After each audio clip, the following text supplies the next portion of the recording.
The French chef is made possible by a grant from the Polaroid Corporation.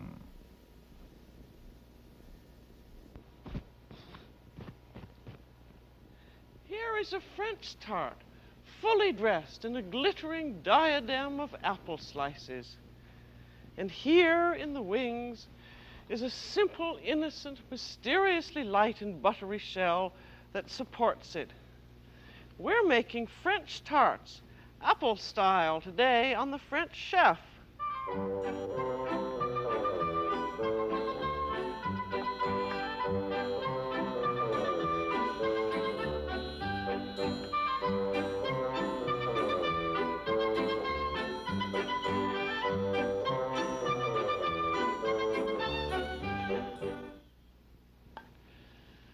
Welcome to the French Chef. I'm Julia Child.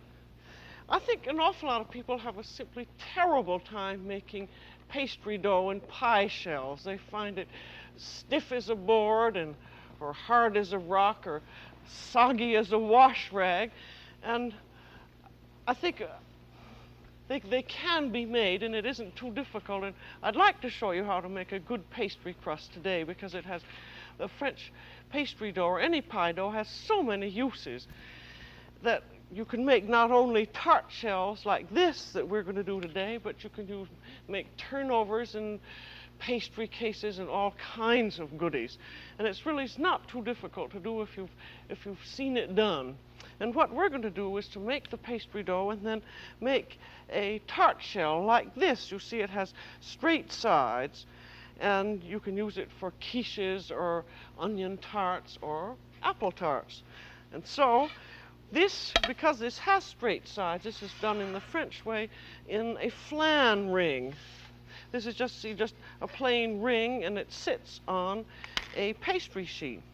And if you don't happen to have a flan ring, you can get the same effect by using a false bottom cake tin like this. And you can mold your pastry in it and then just unmold the tart like that, so that you'll have a freestanding shell. Actually, I think if you have somebody who has a handy cellar workshop, they could take a false bottom cake tin and just cut out this center ring, and then you'd have a flan ring, which would be very useful to have indeed. And so I'm going to we're going to use the ring and the pastry sheet, so I'm going to prepare them so that when we mold them, everything is done. And so you want to everything is ready, so you take some butter and butter the inside of the ring, and then butter your pastry sheet very lightly. This is just so things won't stick to it. And then your ring and your sheet are all ready, and you're practically ready to begin. And I'll move this shell over here because we'll be using it later on. And now we're going to make the pastry dough. And pastry dough or pie dough, all it is flour and water and fat. And the water makes the flour stick together, and the fat gives tenderness and texture. And so we're going to use all-purpose flour, and this is regular, ordinary, all-purpose flour, and for pastry dough you don't need to sift it. We want 1½ cups, and so dip your cup into your flour sack or your bowl, and without shaking at all, just take a knife and level it off. And that 1 cup of flour is about 4½ ounces. And whether or not you're using regular all-purpose flour or that new granular sandy type of flour, the measurements are exactly the same. You'd have 1½ cups. And for a ½ cup, you do exactly the same thing. Dip it in, and then sweep off the excess flour level with the cup. So there we have 1½ cups of flour. And then we're going to have the fat, which is added to it, and the fat we're going to use butter because it's a French crust, and that's in the refrigerator. So I'll go and get it. This is one thing you have to be sure of when you're making this kind of a dough, the French one, which is a butter crust, that you keep everything just as cold as possible. And we're going to use 1 stick or 4 ounces of chilled butter, and that goes right into your pan with the flour. And I'm going to cut it so that it is easier to work in. And then we're also going to have, because we're using we're using all-purpose hard wheat flour, we want to have a little bit of white vegetable shortening. So I'm going to use about 3 tablespoons, and if you're used to measuring it, you don't have to go through all that messy business of dipping the spoon in and then squeezing it out. We just get used to deciding about how much 1 tablespoon is. So that's 1 stick of butter and 3 tablespoons of white vegetable shortening. And now you want to mix the flour and the fat together. And you can do it in either several ways. One, the professional way, is to take it with the fingers and just squeeze the butter and the flour together. And you want to do it just with the tips of your fingers. You don't want to rub it like that with the main part of your fingers, because that's too hot. And the idea when you're making a pastry crust for the first time is to give yourself all the breaks. There, that's so hard that it came off. Now that's one way of doing it, and another way of doing it, which I think if you're not used to making pastry crust is really a very sensible way, is to use a pastry blender, which is just wires attached together. And this blends the flour and the fat very easily, because the most important thing is that you do not let your butter soften. So if you happen to be doing this on a very hot day, you could even set your bowl in a bowl of ice water if you felt that the butter was softening up too much. Just stop where you are and put everything in the ice box and then return to it. Even with these things, you keep having to get the butter out with your hands. And the reason that you don't want the butter and the flour the butter to soften is that then it blends too much in with the flour, and then when you add your water, you can't add enough water, and then your dough isn't of the right consistency. So remember that this is a very important step of rapidly working the flour and butter together, and you work it together until it makes it's like coarse meal. Then there are always a few little extra pieces, but you don't have to be absolutely thorough at this point, because you get a little blending later when the water goes in. And now we want 1/3 cup of water. And if you're making a quiche dough, you would use a 1/2 teaspoon of salt, but we're making a sweet dough, so we use just a little pinch of salt for flavor. And we want 2 tablespoons of sugar, and that goes into this 1/3 cup of cold water. And remember that we're just adding the sugar because we're making an apple tart. If you're making an ordinary pie, you wouldn't add any sugar. And then your 1/3 cup of cold water, if it's a hot day, use ice water, gets mixed into your bowl, and then take a rubber spatula and stir it all in, and then push it together with the spatula until it forms a mass. I'm using the spatula here again is to keep my hot hands away from keep my hot hands out of this mixture, to keep it as cold as possible. And now, when that is all fairly well formed a mass, and when you're forming the mass, press it hard together. Then we have our final blending, which in France is called the fraisage. And this is a very un-American thing to do, but it blends your butter and flour perfectly together. And what you do is, you see you've massed it up here, and then you take the heel of your hand and you do this. You see what I'm doing? I'm very rapidly with the heel, and be sure that you use that, because that is the least hot part of your hand. I'm taking about 2 tablespoon bits and just smearing rapidly out. And this gets any little lumps of butter that might not have been thoroughly blended well enough into your mixture. And you want to do that rapidly. Remember, pastry making is not a delicate thing. You want to be fast and tough and rough. And then gather it into a ball, and then put a little bit of flour on, just enough to to make it so it doesn't stick to your hands. Now notice the consistency of that. It's soft and nice. It's rather like a little baby's bottom. It's just a very nice consistency. That's why you want to be sure to have enough water in, because the water also gives the texture, and you don't want to have too hard a dough. And then when you have it all in a ball, you then wrap it in wax paper. And then it is to be chilled. You see, it would be much too soft to roll out now. And besides, the chilling relaxes the gluten, or the rubbery quality, in the dough.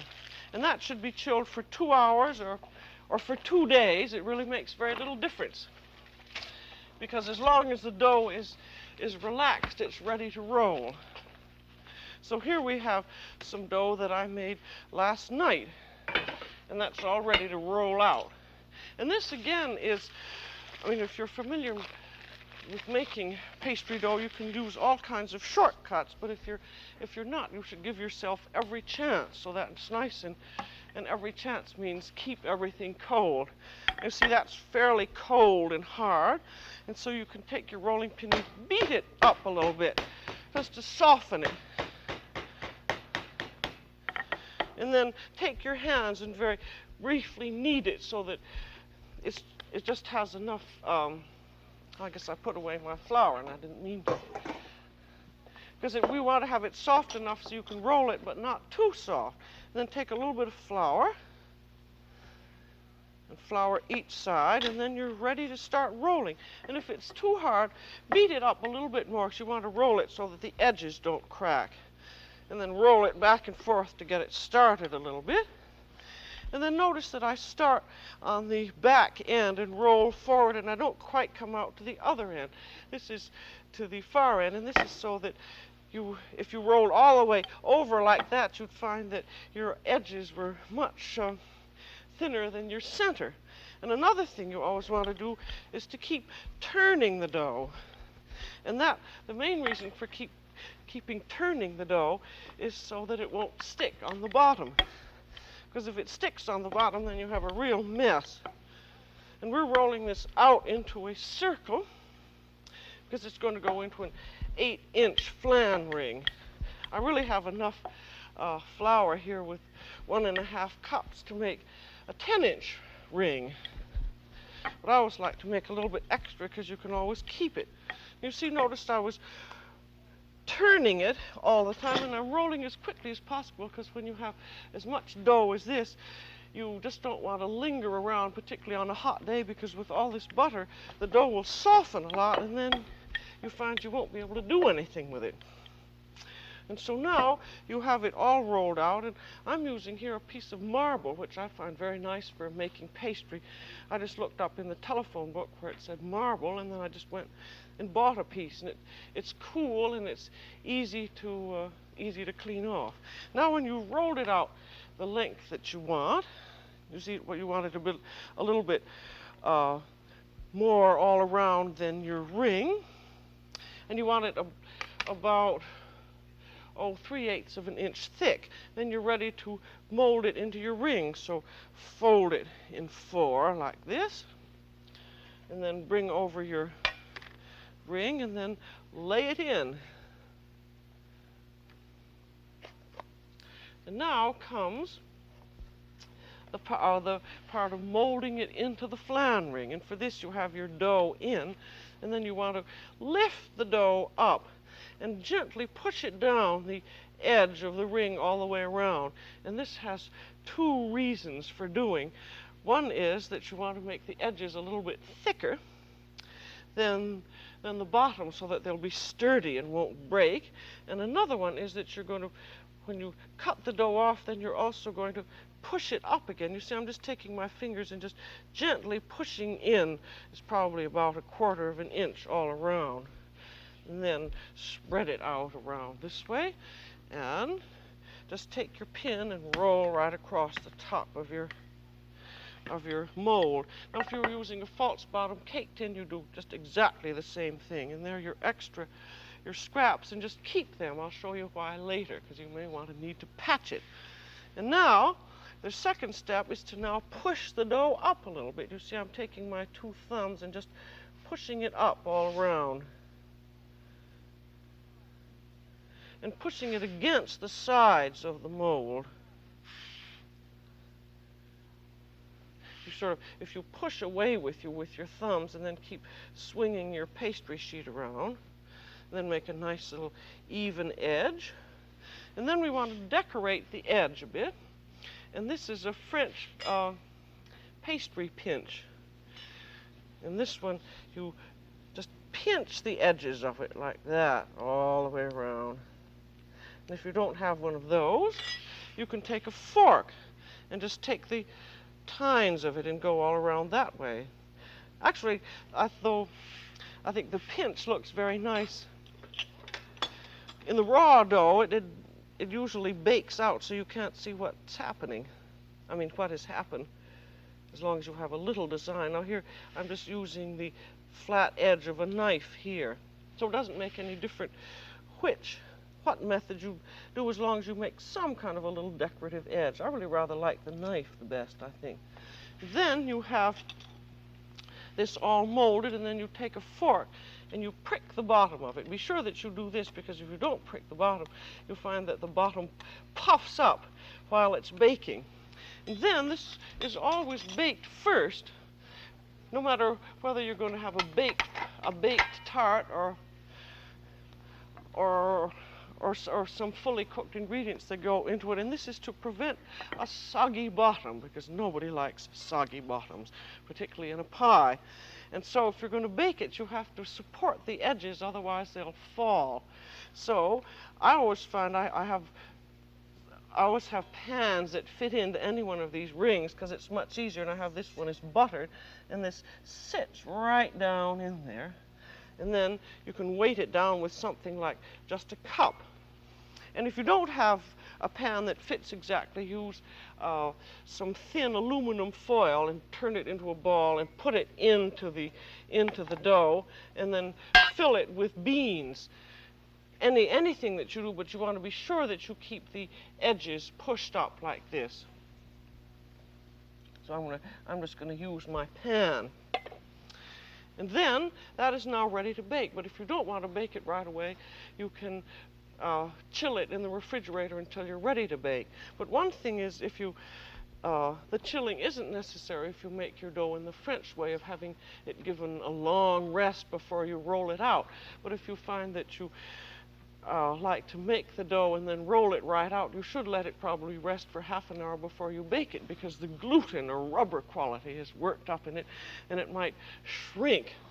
And so now we're going to bake this shell, and it's going to bake for 5 minutes in a 425-degree oven. And then after 5 minutes, the lining will come out of the pan, and you'll see how it looks. So I'm going to set the timer.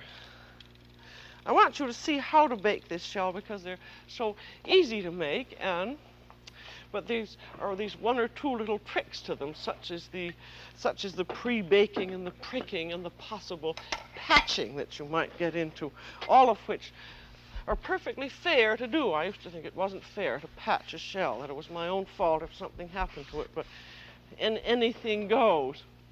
And so remember, when you're doing pastry, give yourself every break possible. Keep everything cold. Work very rapidly. Don't linger over the dough with your fingers, and roll it out just as fast as you can. And remember to keep turning it. So while our pastry shell is baking, I've got another one that's already pre-baked. And these shells are not fully baked. They're called in French that they're baked à blanc, or white baked. They've hardly started to color, but still there's a little bit of crustiness that you can feel, and that is your insurance against the soggy bottom. And so what we're going to do now is the classic French apple tart. I'm mainly going to show you how to assemble it. And this consists of a very thick applesauce, which in France is called a marmelade de pomme. And you for an 8-inch tart, you need about 6 or 8 cups of crisp, tart, delicious tasting apples. I use some Macintosh for this. And cook them down until they're good and thick, and then flavor them with about half of a cup of sugar or more, however much you think they need. And then you want to have the grated rind of one whole lemon, just grate that right in. And then you can put in 2 or 3 tablespoons of cognac or apple brandy or a tablespoon of vanilla. And then you want also the flavoring of apricot jam, and you'd want about half a cup of apricot jam, and you put it in a sieve and push it through the sieve to get rid of those little pieces of skin, and then you cook it down for several more minutes until it makes a lovely thick marmalade like this. And you want to taste it very carefully, and also put in 2 tablespoons of melted butter along with that, and then taste it very carefully because it should be absolutely beautiful, which it is. And then you're ready to fill your shell with it, and you can fill your pre-baked shell. This can either be hot or cold, it doesn't make any difference. And so we put a layer of this delicious marmalade into the shell, and then we cover it with raw apple slices because we want it to come out with a decoration. And so these are plain raw apple slices, and if you have lots of time and are terribly artistic, you can make a perfectly beautiful pattern with it. And these are just laid on top of the marmalade. In France, an apple puree is always called a marmelade, which makes it sound much better than applesauce, I think. I started on the outside. You could start any way you'd like. That isn't a whole one. So carefully. When you're doing the sauce of the apples for your marmalade, you keep out the most beautiful slices for your decoration.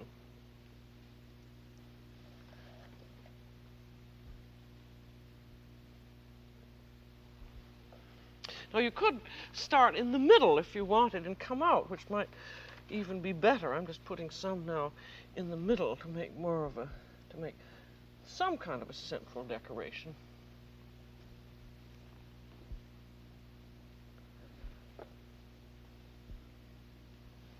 I can put 2 crossed apples on the top there.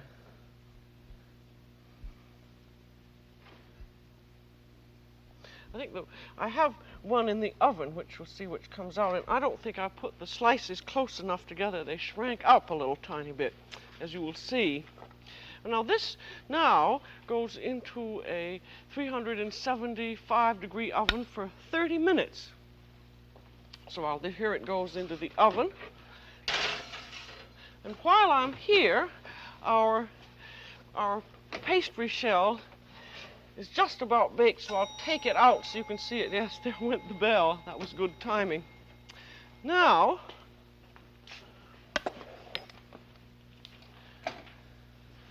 here we are, and all as hot as toasted. And there comes off our pan. Now, this is something I wanted you to see. Now you see that pastry has sunk down a little bit there, but never fear. Take a spatula, and it's still soft enough so that you can push it up. And it's going to bake 3 or 4 minutes more, and so you bake it long enough just so that the pastry has set. I mean, just so the pastry's had its shape, but it's still soft enough so that you can push it up. And then if by any chance you'd had some cracks or something, you've saved your extra pastry dough here, and say that you felt that this had sunk down and was much too thin, you can take in your little piece of extra pastry dough and just patch it there. So in other words, all is not lost, no matter what happens, because you can always do something to it. And then even keep out the pastry dough, and after you've done some more baking of the shell, something else might have cracked, and you can always repatch it because it's going to bake again. And so And we'll now take out our ready tart, so you see how can that is. Well, this now, I forgot to tell you a very important thing is, this now has to bake 3 or 4 minutes more so that it will really set and be slightly crusty, so that you want to be sure and prick the bottom again, because now there's nothing to hold it down in the oven, and so it bakes again at 425 for 3 or 4 minutes. I won't put it in now. But that's what you would do to it, and then it would be all ready and just like the other tart shell that you saw. And so now we have a ready tart, which is now going to be glazed with apricot glaze. And this is the same apricot jam pushed through a sieve and then boiled down until it is rather thick and sticky and ready to paint the top of our tart with. So, you see that's sticky and clear, and you have to use it when it's warm. And if you don't use it all, you can always put it back in the jar and just heat it up again the next time you want to make a tart. If you're doing French tarts, you're always using all apricot glaze all the time, and in cakes too. And it not only has a lovely effect, but it has a delicious taste. See, I'm painting a bit of the top of the shell just to make everything glitter. And then also paint all around the outside of the shell. It just makes it look better. But isn't it nice having a freestanding shell like this? Because really it's so much prettier. And now that's all ready to unmold and serve.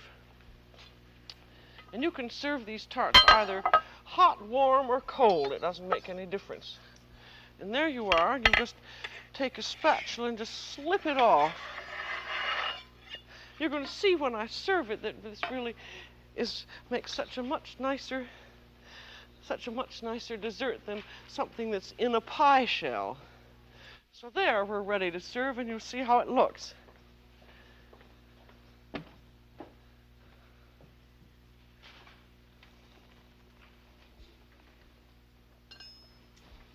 There we are, Tarte aux Pommes Classique. And I'm going to cut a piece so you'll see how it looks.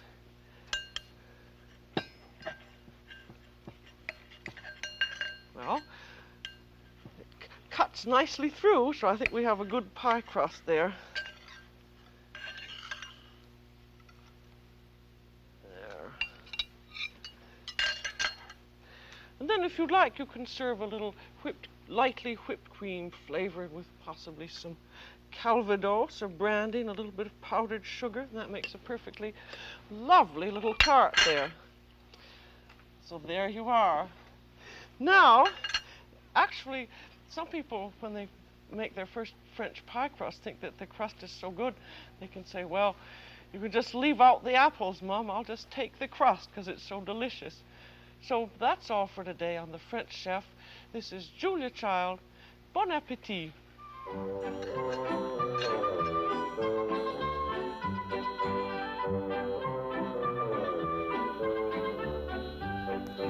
Julia Child is co-author of the book Mastering the Art of French Cooking.